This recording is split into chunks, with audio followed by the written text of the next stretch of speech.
트럼프 대통령이 미국으로 수입되는 자동차에 대해 25% 관세를 부과한다고 밝혔습니다. 미국 영주권과 시민권 신청자들에게 소셜미디어 계정을 검사하는 등 강화된 심사 절차가 예고됐습니다. 아이스가 이스라엘을 비판하는 칼럼을 쓴 튀르키예 국적의 유학생을 체포한 뒤 비자를 취소시켰습니다. 패서디나의 한 자전거 매장에서 10만 달러 규모의 도난 사건이 발생해 경찰이 수사에 나섰습니다. LA의 한 마트에서 여성을 성추행하고 노인을 폭행한 남성이 공개 수배됐습니다. Congratulations. 리차드 호프만 변호사 1,250만 불, 교통사고 1,250만 불 보상. 사상 최고의 보상금으로 다시 한번 실력을 입증했습니다. 리차드 호프만이 아니었으면 이렇게 큰 보상금은 꿈도 못 꿨죠. 정말 최선을 다해 열심히 도와주시는 모습에 모두 감동받았어요. 1,250만 불이라니 아직도 믿기지가 않네요. Trusted me to win for you. 리차드 호프만 법률그룹 323-782-8600. 여러분 안녕하십니까? 3월 26일 첫 소식입니다. 트럼프 대통령이 철강 알루미늄에 이어 자동차에도 25% 관세를 부과한다고 공식 발표했습니다. 한국도 예외 없이 타격을 받게 됐습니다. 워싱턴에서 왕종명 특파원입니다. 트럼프 대통령이 미국이 수입하는 자동차에 대한 관세 조치를 공개했습니다. 미국에서 생산하지 않은 자동차에 25% 관세를 부과할 거라고 발표했습니다. 철강 알루미늄과 같은 수준입니다. 상호관세 발표를 예고한 4월 2일부터 적용하고 다음 날부터 징수할 거라고 예고했습니다. 모든 나라에 똑같은 관세율을 적용하지는 않고 수입량에 따라서 차등을 적용할 거라는 관측도 있었지만 모든 나라에 예외 없이 적용할 거라는 말만 했습니다. 이 대목 직접 들어보시죠. Will those be immediately effective April 2nd on all countries, or will you focus on the worst offenders? No, we're going to make it all countries, and we're going to make it very lenient.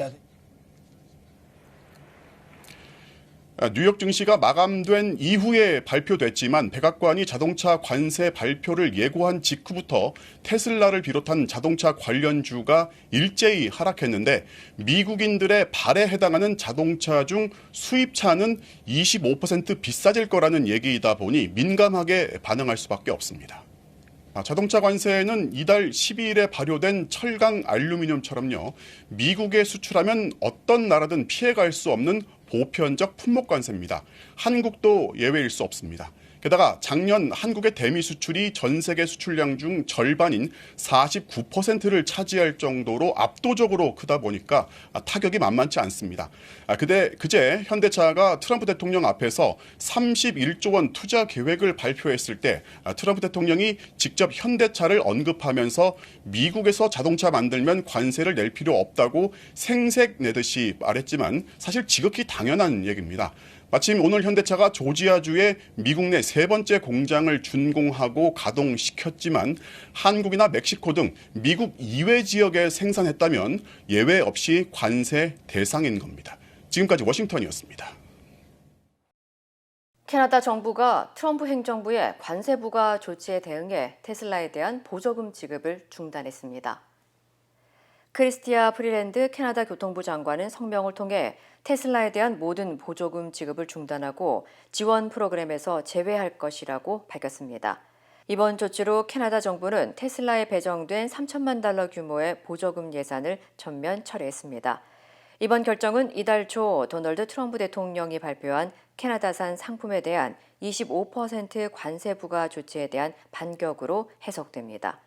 마크 카니 캐나다 총리는 오늘 발표된 트럼프 대통령의 외국산 자동차 관세 조치에 대해 직접적인 공격이라고 반발하며 우리는 강하게 헤쳐나가겠다고 말해 보복 관세를 부과할 가능성을 내비쳤습니다.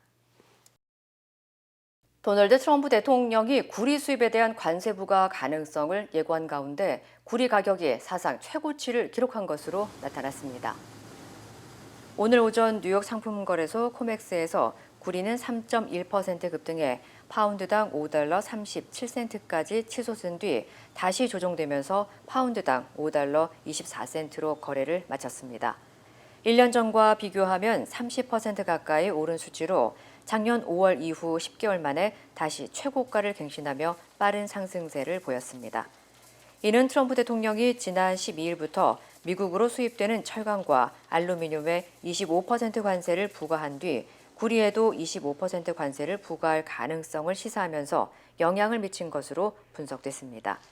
앞서 백악관은 구리가 미국 국방부에서 두 번째로 많이 사용되는 자원임에도 불구하고 미국의 재련 능력이 세계 5위에도 미치지 못한다고 밝힌 바 있습니다. 트럼프 행정부가 난민 수속을 중단한 데 이어 영주권과 시민권 신청자에 대해 SNS 계정까지 들여다보는 고강도 심사를 예고했습니다. 연방이민서비스국은 영주권과 시민권 신청자에 대한 심사 강화 지침을 내부적으로 지시했으며 일부 난민과 망명 승인자에 대한 영주권 수속은 사실상 중단됐고 기존 신청자들에 대해서도 SNS 활동까지 조사하는 등 검증이 강화된다고 밝혔습니다. 한인들의 경우 매년 약 15,000명이 영주권을 받고 15,000명에서 2만여 명이 시민권을 취득하고 있는데 이 같은 조치로 심각한 지연과 기각 우려가 제기되고 있습니다. 특히 SNS상의 반미 성향과 테러 조직 옹호, 과격 표현 등이 발견되면 공공안전 국가안보 위협 인물로 분류돼 모든 이민 혜택이 거부될 수 있어 각별한 주의가 필요합니다. 또한 자녀들이 무심코 올린 게시물이나 링크도 문제가 될 수 있어 가족 단위 주의도 요구되고 있습니다. 전문가들은 미국에서 영주권과 시민권을 준비 중인 한인들은 이 같은 변화에 맞춰 준비 서류와 SNS 관리에 각별히 신경 써야 한다고 조언했습니다. 이스라엘을 비판하는 내용의 칼럼을 쓴 튀르키예 국적의 유학생이 미국에서 체포돼 추방 위기에 놓였습니다. 이민세관 단속국 아이스에 따르면 어제 오후 5시 30분쯤 터프트 대학교 박사 과정에 재학 중인 르메이사 와츠튀리크가 매사추세츠주의 소머빌 거리에서 사복 차림의 아이스 요원 6명에게 체포돼 구금됐습니다. 체포 장면은 인근 주민의 CCTV에 찍혔으며 웨즈트루크는 요원이 팔을 잡자 비명을 질렀고 곧바로 휴대전화도 압수당한 것으로 전해졌습니다.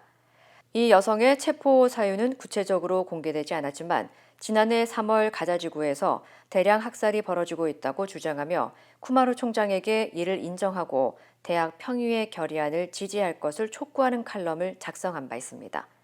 현재 웨즈트루크는 체포 직후 변호인을 통해 아이스의 구금과 추방 명분이 부당하다며 소송을 제기한 상태입니다. 한편 해당 소식을 접한 터프츠 대학교 학생들은 캠퍼스에서 대규모 항의 시위를 벌이고 있는 것으로 전해졌습니다. LA시 의회가 이민자 보호를 위한 새로운 조치를 만장일치로 통과시켰습니다.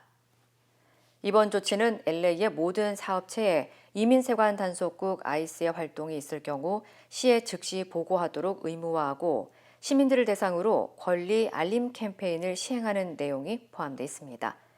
또 추방 위기에 놓인 불체자들을 위한 법률 지원 기금 확대와 관련 주정부 예산을 적극 지지하기로 했습니다.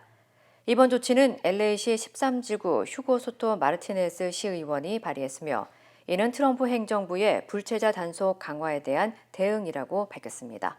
시의회는 이외에도 다양한 이민자 보호 법안을 추가로 추진할 계획입니다. 페사데나의 한 자전거 매장에서 대규모 도난 사건이 발생해 경찰이 수사에 나섰습니다. 페사디나 경찰국에 따르면 어제 새벽 3시 30분쯤 콜로라도 블러버드에 위치한 벨로 페사디나 자전거 상점에 용의자 6명이 뒷문을 부순 뒤 매장에 침입했습니다. 얼굴을 모두 가린 용의자들은 고급 자전거 8대를 훔쳐 달아났으며 도난된 자전거의 가치는 10만 달러에 달하는 것으로 전해졌습니다. 매장 업주는 팬데믹 이후 10건의 침입 사건이 발생했으며 최근에는 3개월 동안 3번이나 피해를 입었다고 호소했습니다. 한편 경찰은 이번 사건이 페사디나 지역에서 연쇄적으로 발생한 자전거 매장 침입 사건들과 연관이 있을 가능성에 무게를 두고 수사를 확대하고 있다고 전했습니다. LA 경찰국이 한 마트에서 여성을 성추행하고 노인을 폭행한 남성 용의자를 공개 수배했습니다. LA 경찰국 성범죄 수사팀은 USC 인근 랄프스 매장에서 한 남성이 32살의 여성을 매장 안에서 계속 따라다니다 갑자기 뒤에서 끌어안으며 신체를 접촉했고 매장을 떠나기 전 또 다른 노년 여성의 가슴을 주먹으로 때렸다고 밝혔습니다. 경찰이 공개한 영상에는 용의자가 매장 안을 배회하는 모습이 담겨 있으며 용의자는 30대 히스패닉계 남성으로 검은 머리에 키는 5피트 11인치, 체중은 약 230파운드로 추정됐습니다. 범행 당시 용의자는 웨이크앤베이크 로고가 새겨진 벌건디색 점퍼와 두꺼운 검정태 안경을 착용하고 있었으며 지인이 운전한 흰색 투도어 세단 차량을 타고 도주했습니다. 경찰은 이 남성이 다른 성범죄와도 관련이 있을 수 있다고 보고 추가 피해자들과 주민들의 제보를 당부했습니다. 걸그룹 블랙핑크의 멤버 제니가 미국 인기 토크쇼에 출연해 한국 과자를 소개해 큰 화제가 되고 있습니다. 지난 10일 첫 솔로 앨범 홍보차 제니퍼 허드슨 쇼에 출연한 제니는 방송에서 농심의 바나나킥과 새우깡 그리고 오리온의 고래밥을 자신이 제일 좋아하는 한국 간식으로 소개했습니다. 특히 제니는 바나나킥을 호스트와 함께 맛보며 어린 시절부터 즐겨 먹던 과자라고 말했고 해당 영상이 전 세계 시청자들에게 퍼지면서 글로벌 시청자들에게 주목을 받고 있는 것으로 전해졌습니다. 한편 이른바 제니 효과로 방송 직후 농심 주가는 4일 연속 상승세를 이어가다 시총만 2,640억 원에 달한 것으로 전해졌습니다. 한동안 강세를 나타내던 뉴욕 증시가 관세에 발목이 잡혔습니다. 트럼프 대통령의 자동차 관세 발표 예정 소식에 낙폭은 더욱 커졌습니다. 안예은 캐스터입니다. 뉴욕 증시가 하락세로 거래를 마쳤습니다. 다우지수가 0.3% 내렸고요. S&P 500 지수와 나스닥 지수도 각각 1.1%, 2% 떨어졌는데요.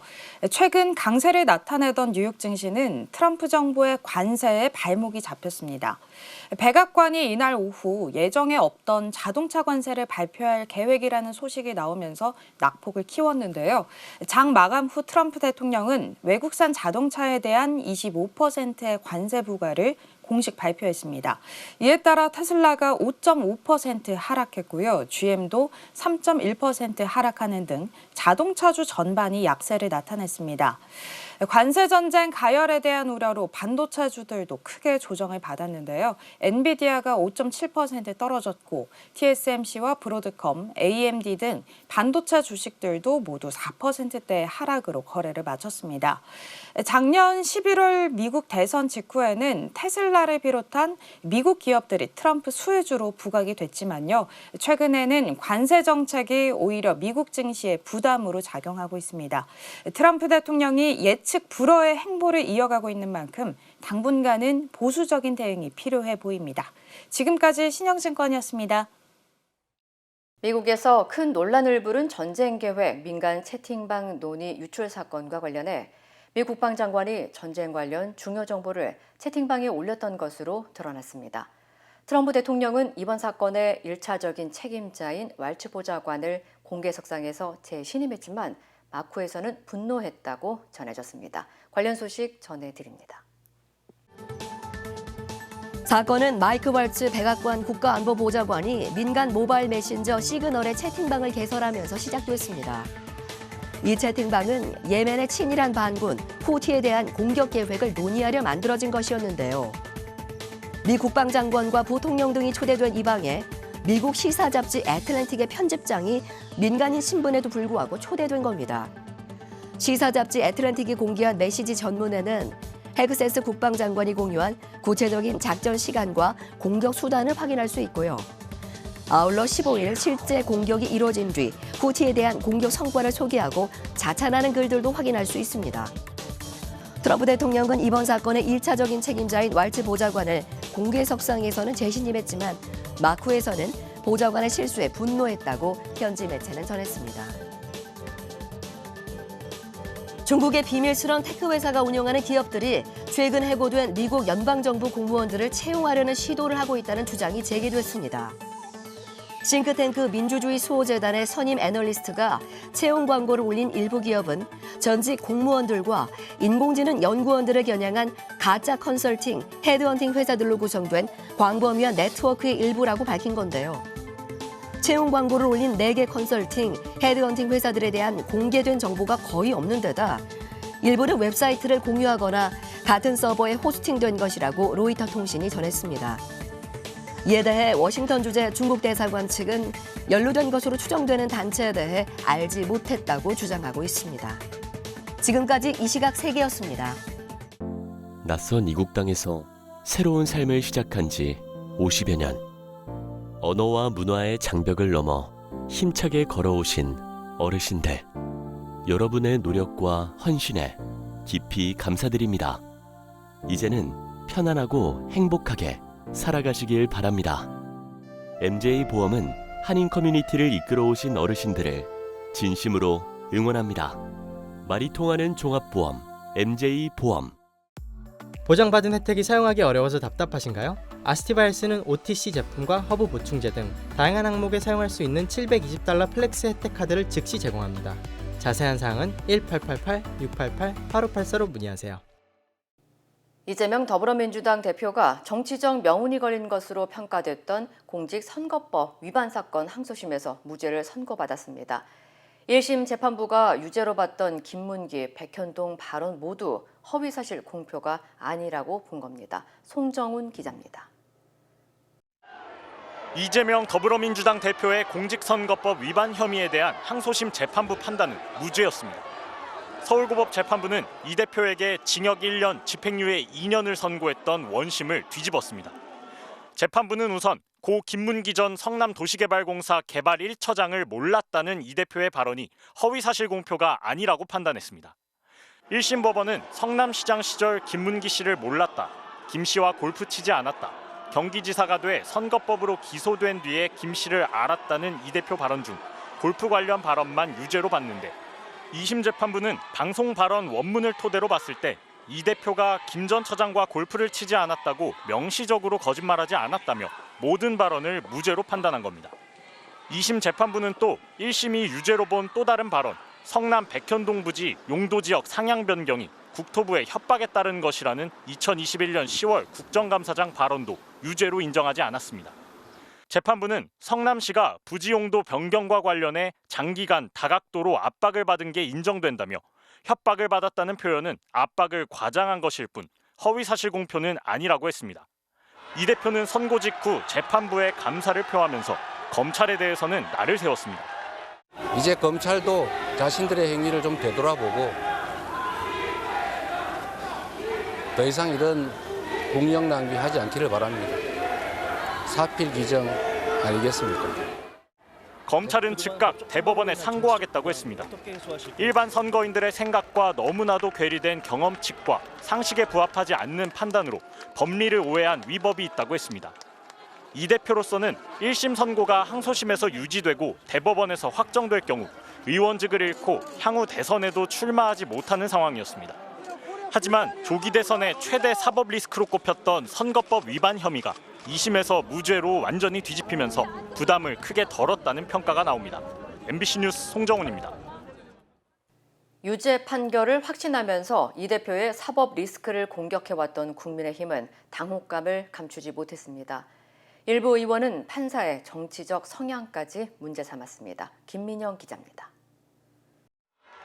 법원이 더불어민주당 이재명 대표의 공직선거법 항소심에서 무죄를 선고하자 국민의힘 지도부는 이해할 수 없다는 반응을 보였습니다. 지금 항소심 법원의 논리를 잘 이해할 수가 없어요. 대법원에서 바로잡힐 수 있다 이렇게 생각을 합니다. 그리고 바로잡혀야 된다 이렇게 생각합니다. 대전에서 과학자들과 간담회 도중 결과를 전해들은 권성동 원내대표는 간담회 직후 당직자들과 심각하게 대화하는 모습이 포착되기도 했습니다. 여당 의원들은 공직선거법상 허위사실 공표 혐의를 사실상 사문화하겠다는 선언이라며 일제히 반발했고 특히 친윤계 윤상현 의원은 판사 개인을 겨냥한 색깔론 공세까지 폈습니다. 결국 우리 이번 판결에서도 계속해서 그 얘기가 나왔습니다. 이모 판사, 정모 판사, 뭐 우리법 연구회 소속이고 뭐 정치 편향적이다 이 얘기가. 이른바 여권 잠룡들도 일제히 무죄를 정해놓고 논리를 만들었다. 정치인 거짓말 면허증 판결, 거짓말을 거짓말이라 못하는 홍길동 판결이라고 비판했습니다. 국민의힘은 이재명 대표가 여전히 8개 사건, 12개 혐의로 5개 재판을 받고 있다며 사법 리스크 공세를 이어갔습니다. 하지만 나머지 재판은 조기 대선 전에 판결이 나오기 어렵고 1심 유죄 판결까지 뒤집힌 극적인 반전으로 이 대표의 정치적 생명력이 더욱 부각되면서 이 대표 공세 전략을 두고 고심이 깊어지게 됐습니다. MBC 뉴스 김민영입니다.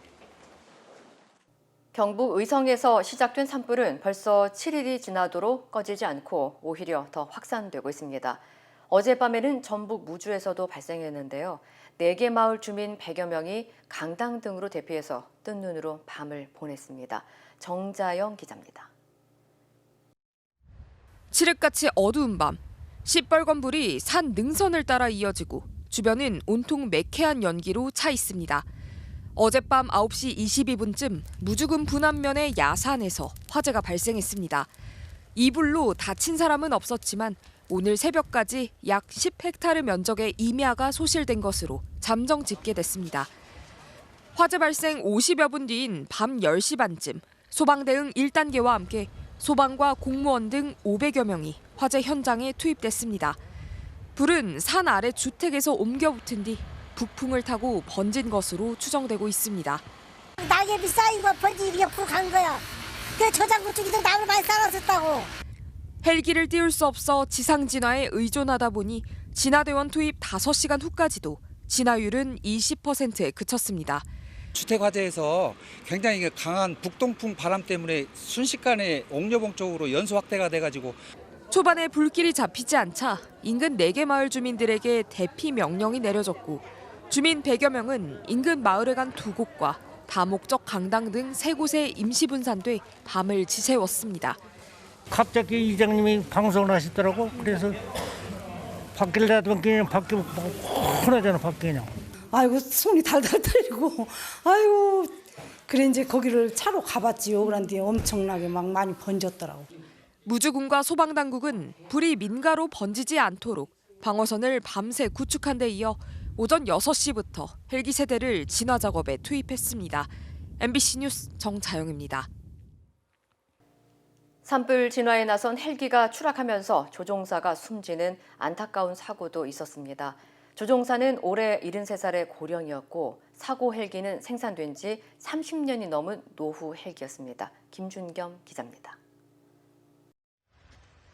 희뿌연 연기로 가득한 산불 현장. 산 비탈면에 헬기 잔해가 형체를 알아볼 수 없게 흩어져 있습니다. 강원도 인제에서 진화 지원을 나온 임차 헬기가 추락한 겁니다. 헬기 조종사 73살 박모 씨는 현장에서 숨진 채 발견됐습니다. 바로 이렇게 가야 되는데 저는 이제 실제 저기서 날아오는 건 못 봤고 이게 소리가 이상하게 소리 나면서 이렇게 고개를 딱 젖혔을 때 벌써 이제 사선으로 이렇게 대각선으로 이렇게 떨어지는 그 상태를 본 거죠. 고인이 된 박 씨는 40년 넘게 헬기 조종사로 일한 베테랑 기장이었습니다. 사고 현장 현지 추적하고 접수를 접하고 현재 강원도지사는 의성군 사고 현장으로 현지 출발했고요. 현재 최고 원인 조사와 를 위해 강원도는 최선의 노력을 하고 있습니다. 사고 헬기는 1995년 7월에 생산한 노후 기종이었습니다. 강원도가 올해 초에 임차했을 때도 이미 30년 가까이 운항한 상태였습니다. 산림청이 보유한 산불 진화 헬기도 69%가 생산된 지 21년이 넘은 노후 헬기로 2021년부터 지난해 10월까지 82건의 고장이 발생했습니다. 지형 지물이 복잡한 지역에서 화재가 발생했을 때 빨리 꺼야 된다는 강박감 때문에 여러 가지 위험한 운항을 할 수밖에 없는 환경입니다. 사고 직후 산림청은 전국 산불 현장에 투입된 소방 헬기 운행을 잠정 중단했습니다. 이어 3시 반부터 사고 헬기와 같은 기종 23대를 제외하고 다시 순차적으로 헬기를 투입했습니다. 긴급조사위원회를 구성한 국토교통부는 전신주에 걸려 헬기가 추락했다는 목격자 진술 등을 토대로 정확한 사고 경위를 조사하고 있습니다. MBC 뉴스 김준겸입니다. 힘들고 어려울 때 실력 있는 변호사가 필요하십니까? 60년 역사의 대형 로펌 KMFM 로펌의 최미수 변호사와 함께하세요. 교통사고, 민사법, 형사법, 가정법 등 풍부한 경험과 최고의 실력으로 완벽하게 도와드립니다. 최고의 보상을 책임지는 실력 있는 대형 로펌. 도움이 필요할 때 강한 힘이 되는 변호사. KMFM 로펌 최미수 변호사. 213-427-2350. 인터넷과 SNS에서 화제가 된 소식들 알아보는 투데이 와글와글입니다. 지난 주말 경북 의성에서 발생한 산불이 강한 바람을 타고 안동과 청송 등 인근 지역으로 확산하는 가운데 산불 현장에서 진화를 위해 사투를 벌이는 소방관들의 모습이 공개됐습니다. 사방이 연기로 가득한 곳에서 경상북도 119라고 적힌 방화복을 입은 소방관들이 서로를 향해 조심, 뒤에 바람이라고 외칩니다. 대원들이 일제히 바람을 등진 상태로 멈춰서고 온다 온다 라는 외침 뒤에 연기와 파편이 뒤섞인 거친 바람이 대원들을 덮치는데요. 위험천만한 상황 속 대원들은 바닥까지 몸을 낮춰 버텨냅니다. 지난 25일 온라인 커뮤니티에 공개된 산불 현장 소방관의 보디캠 영상인데요. 영상이 촬영된 시점과 장소는 불명확하지만 누리꾼들은 재난 현장에서 소방관들의 헌신을 보여준다며 화재 현장에서도 지금도 활약 중인 소방관들의 고군분투의 응원을 전했습니다. 최근 인천시 백운역 인근에서 비둘기 11마리가 집단 폐사하는 일이 발생했는데요. 어제 인천 부평경찰서는 50대 여성을 야생동물 보호 및 관리에 관한 법률 위반 혐의로 불구속 입건했다고 밝혔습니다. 경찰 조사 결과 청소 용역업체 직원인 여성은 지난 6일 백운역 주변 정화 작업을 하다 쌀에 살충제를 섞어 바닥에 뿌렸고요. 비둘기가 청소에 방해됐다고 진술했습니다.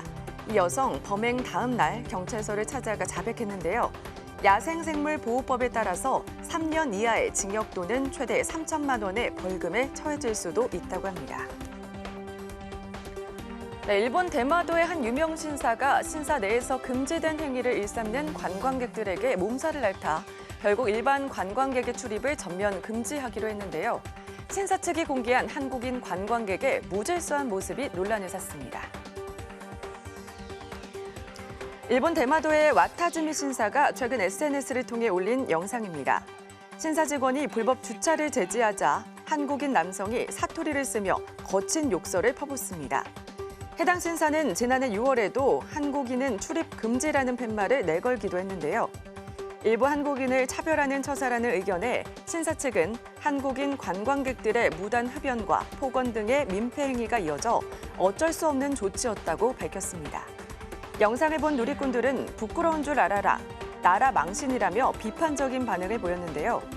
최근에도 외국인 관광객에 의해 크고 작은 소동이 발생하자 결국 신사 측은 일본인이 소중히 여겨온 장소와 사물을 파괴하는 모습은 일본 문화의 붕괴나 다름없다면서 참배객 외 관광 목적의 입장을 금지한다고 공지했습니다.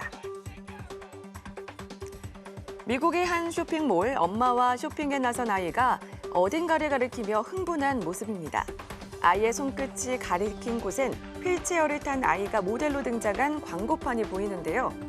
멋진 옷을 입고 두 다리로 우뚝 선 모델들의 모습이 누군가에겐 그저 당연한 일이지만 아이 눈에는 꿈만 같은 일이었겠죠.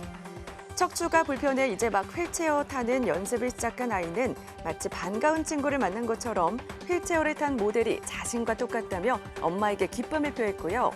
엄마가 촬영해 SNS에 올린 영상은 열흘 만에 약 2천만 건이 넘는 조회수를 기록했는데요. 누리꾼들은 괜히 가슴이 뭉클해진다. 아이가 희망을 잃지 않도록 차별 없는 세상을 만드는 데 힘쓰자는 반응을 보였습니다. 지금까지 투데이 와글와글이었습니다.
이상으로 3월 26일 수요일 뉴스를 마칩니다. 시청해주신 여러분 고맙습니다.